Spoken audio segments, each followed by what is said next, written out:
नमस्कार खवय्ये प्रेमींनो, आज आपण बघणार आहोत घरच्या घरी साजूक तूप अगदी झटपट कसं बनवायचं, तेही हात न भरता पसारा न घालता।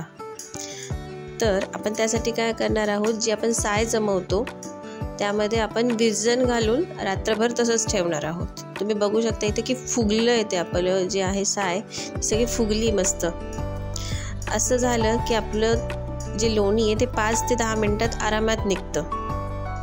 आपली साधी जी विस्कर असतं त्याच्याने मी फक्त विस्क करते। अगदी 5 मिनिटात आपल्याला दिसायला लागतं की आपल्याला ह्याचं लोणी तयार होतंय।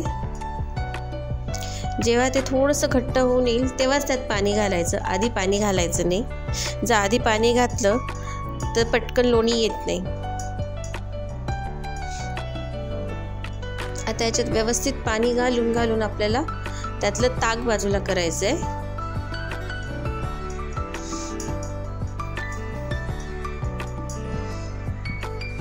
ताक काढल्यानंतर आपण बघू शकतो थोडंफार लोणी जर पडलं तर आपण ते काढून घ्यायचंय चमच्याच्या साहाय्याने।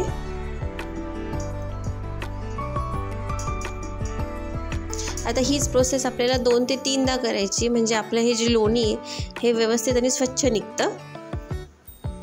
याच्यासाठी एक काळजी घ्यायची, जेव्हा आपण साय जमवायला सुरुवात करतो भांड्यामध्ये, साय जमवायला सुरुवात केल्यावर पहिल्याच याच्यामध्ये आपल्याला विरजण घालायचं आहे, म्हणजे साईचा वास येत नाही आणि त्याचं ताक जे निघतं तेही आपण पिऊ शकतो। नाही तर खूप जण असे करतात की ते तूप बनवत असताना आजूबाजूच्या सगळ्यांना कळतं की हा आज यांच्या घरामध्ये तूप बनतंय, इतका त्याचा वास येतो। तर त्याच्यासाठी ही ट्रिक लक्षात ठेवा, जेव्हा साय तुम्ही जमवायला सुरुवात कराल पहिल्या 1-2 दिवसातच त्याचं विरजण टाका आणि ज्या दिवशी तुम्हाला तूप बनवायचं आहे आदल्या दिवशीच तुम्ही साईचं भांडं बाहेर काढून ठेवा, म्हणजे आपलं छान आंबट होतं दही आणि मग पटकन लोणी निघतं त्यातून।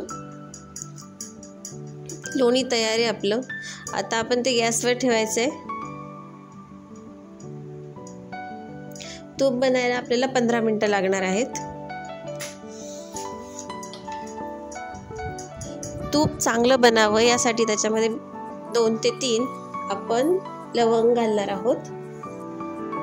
लवंगनी त्याचा वासही छान येतो तुपाचा आणि दाणेदार तूप बनतं।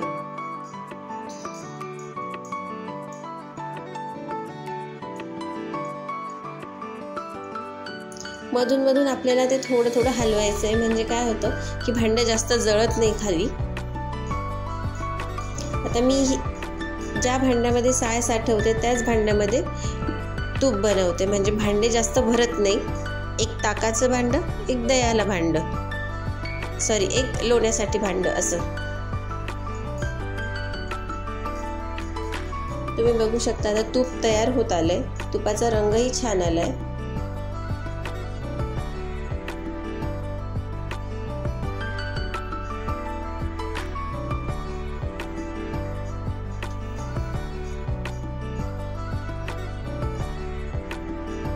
या स्टेजला गॅस बंद करायचा, नाही तर मग तूप जळायला सुरुवात होते।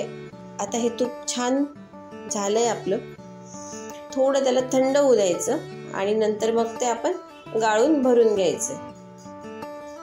ते बहुतेक स्टीलच्या भांड्यात भरा, म्हणजे तुम्हाला गरम करायला सोपं जातं। बघू शकता रंग किती सुंदर आलाय। ही सोपी झटपट रेसिपी आवडल्यास नक्की सबस्क्राईब करा। थँक्यू।